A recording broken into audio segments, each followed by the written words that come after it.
La metodología de la econometría consta de diferentes etapas. La primera etapa es la formulación del modelo. Vamos a poner un ejemplo. Para formular un modelo, primero debemos definir qué es lo que queremos estudiar. Un ejemplo, si queremos estudiar el consumo privado, el consumo de las familias, entonces básicamente en la formulación del modelo debemos preguntarnos cuál es la teoría que nos ayuda a explicar la variable dependiente. Si hablamos de factores determinantes del consumo, por ejemplo, existe una teoría que la aborda en la macroeconomía, que es la teoría keynesiana, que nos señala de que el consumo está en función del ingreso. Esta teoría nos va a decir cuál es la variable dependiente, en este caso el consumo, y nos va a decir cuál es la variable independiente. Solo hay un sentido, y este sentido es el sentido en la causalidad, variable independiente, variable dependiente, no los dice la teoría y por lo tanto, a manera de ejemplo, el ingreso determina al consumo y no al contrario. Esta es la primera etapa de la metodología de la econometría, que es la formulación del modelo. Luego hay una segunda etapa. La segunda etapa es la determinación de la forma funcional. ¿Y qué significa esto? Significa de que el investigador determina cuál es la forma funcional matemática. Es una función lineal, es una función cuadrática, es una función cúbica, es una función exponencial, es una función logarítmica. De manera general, el enfoque tradicional es una regresión lineal. Bueno, es una función lineal, como una recta, en la cual tenemos una variable dependiente, que en el ejemplo es el consumo. Tenemos una variable dependiente, en el ejemplo es el ingreso. El consumo depende del ingreso. Tenemos dos parámetros, una constante que está denotada por la letra alfa. Recuerden ustedes que utilizamos el abecedario griego para representar los parámetros. Y tenemos un parámetro pendiente que en el caso de este módulo, en este caso de este modelo, el parámetro beta como pendiente nos refleja la propensión marginal a consumir y el parámetro alfa nos refleja el consumo autónomo. Desde luego también tenemos un término de error o también llamado término de perturbación estocástica. Por otra parte, la teoría económica también nos dice cómo son los signos de los parámetros estimados. El objetivo de la econometría, un objetivo inicial, es estimar los parámetros. Por ejemplo, la teoría económica nos va a sugerir de que el parámetro alfa, interpretado como consumo autónomo, es mayor que cero. ¿Por qué? Porque si el ingreso es cero, no podemos tener consumo negativo, siempre va a haber un consumo, entonces ese consumo va a ser mayor que cero. Por otra parte, también si hablamos de beta, interpretado como la propensión marginal al consumo, teóricamente la propensión marginal al consumo está entre 0 y 1. ¿Qué significa 0? Significa de que si el ingreso aumenta en 0 unidades, se aumenta en una unidad, perdón, el consumo va a aumentar en 0 unidades. Ahí estaríamos hablando de una familia que, por ejemplo, todo lo ahorra, ¿no? Y el otro parámetro extremo es 1, por ejemplo, debe ser menor que 1 en la medida de que el consumo siempre se va a incrementar en menor medida que se incremente el ingreso. ¿Qué pasaría? Por ejemplo, si este parámetro fuera mayor que 1, si fuera mayor que 1, significa que si una familia recibe $1 adicional de ingreso, su consumo va a ser más de $1, lo cual desde el punto de vista económico no tendría una lógica. Una vez que hemos pasado la fase de la terminación de la forma funcional, la siguiente fase es la determinación es la estimación. Y la estimación significa la estimación significa que debemos estimar los parámetros del modelo. Tenemos una consulta en el chat, dice ingreso incrementa en una unidad, consumo incrementa en 0. Eso es si el parámetro fuera 0, ¿no? La pendiente fuera 0.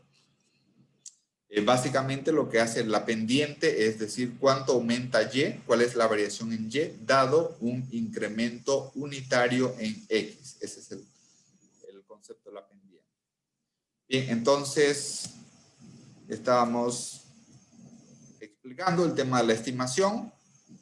El objetivo básico en la estimación es obtener, dada la estadística, cuál es el valor de alfa y cuál es el valor de beta. Ese es el significado de la estimación.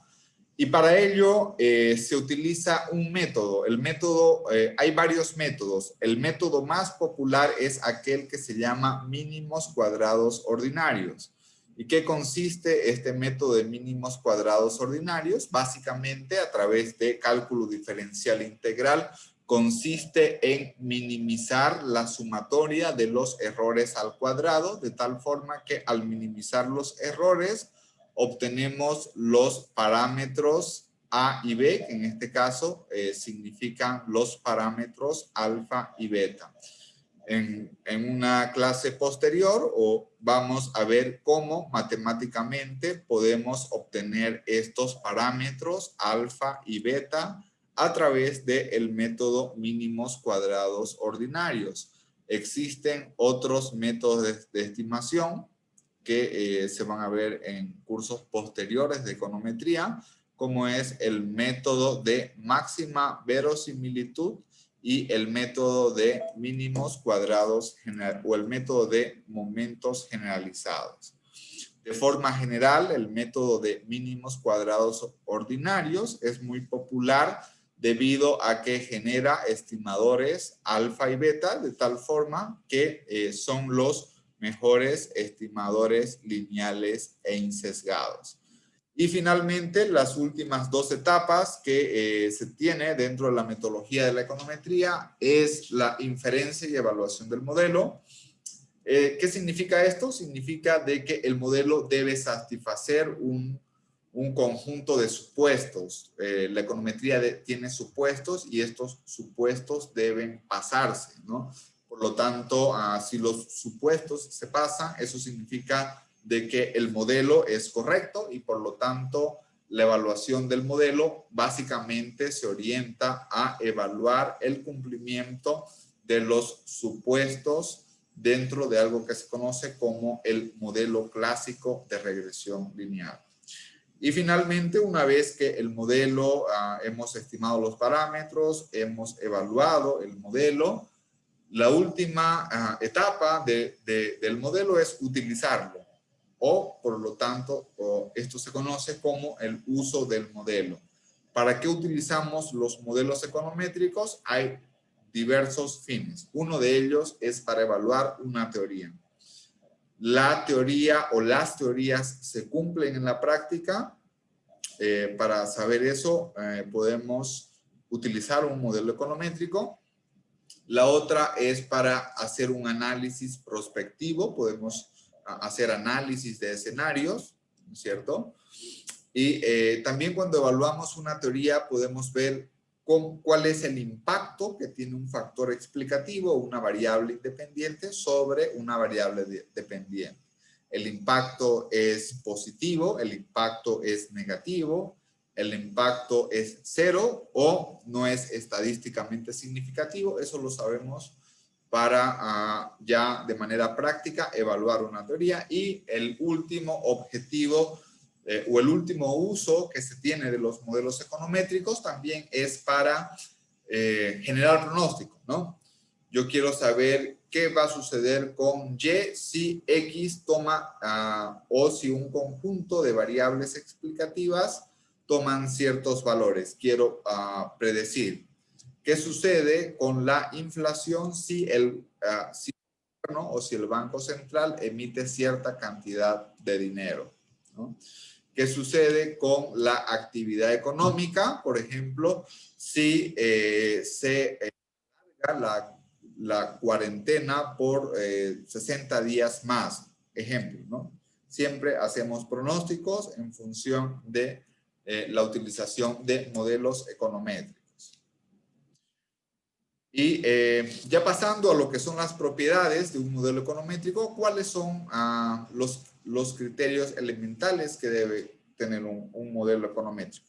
Ya habíamos realizado una introducción de lo que es parsimonia. Parsimonia significa facilidad.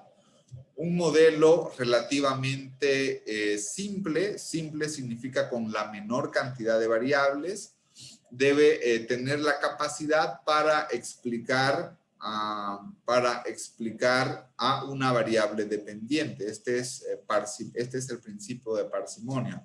Por lo tanto, cuando hablamos de un modelo parsimonioso, hablamos de un modelo que contiene una cantidad reducida de variables y por lo tanto tiene una cantidad pequeña de parámetros. Otra propiedad relevante en un modelo econométrico es lo que se conoce como identificabilidad. Cuando un modelo econométrico es identificable, si los parámetros son consistentes con los datos y esos datos también son consistentes con las teorías. Esto también está relacionado con lo que es la coherencia.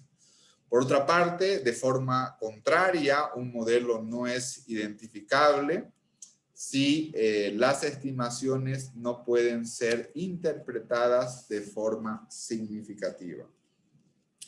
Y la otra propiedad también que tenemos en la coherencia de los datos es lo que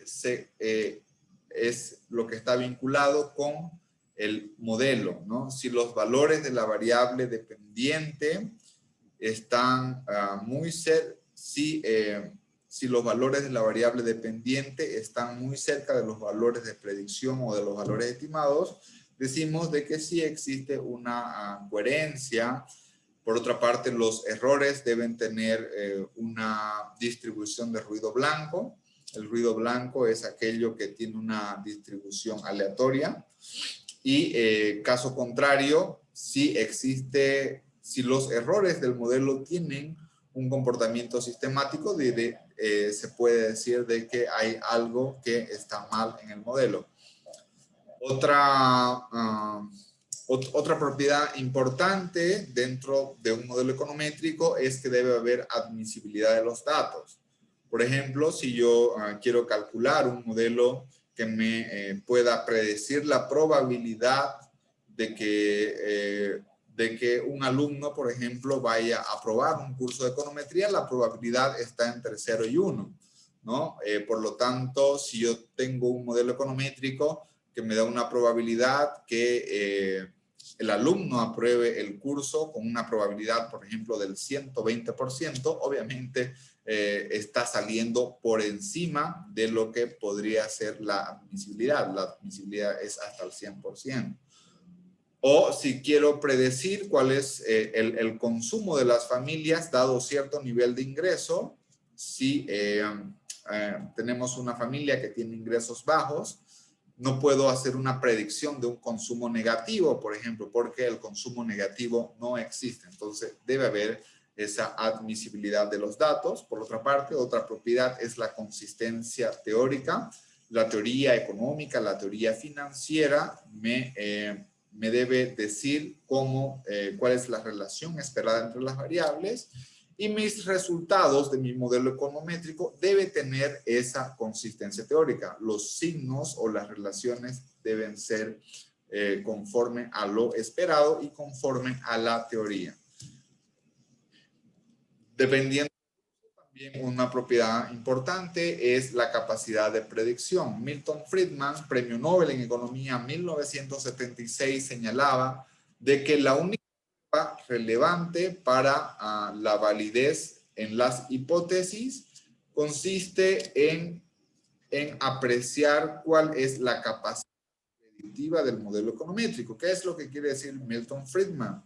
Lo que quiere decir es que si el modelo econométrico predice muy bien a una variable dependiente, por lo tanto, el modelo es bueno. Más adelante vamos a ver qué significa capacidad predictiva con evaluación fuera de muestra. Y por otra parte, algo que es importante también como propiedades de un modelo econométrico es la cobertura, ¿no? Y esto significa de que yo evalúo un modelo, pero debo evaluar qué sucede con modelos alternativos o modelos rivales. Por lo tanto, en realidad siempre podemos seleccionar un modelo entre varios modelos para tratar de probar que nuestra especificación o nuestro planteamiento es correcto.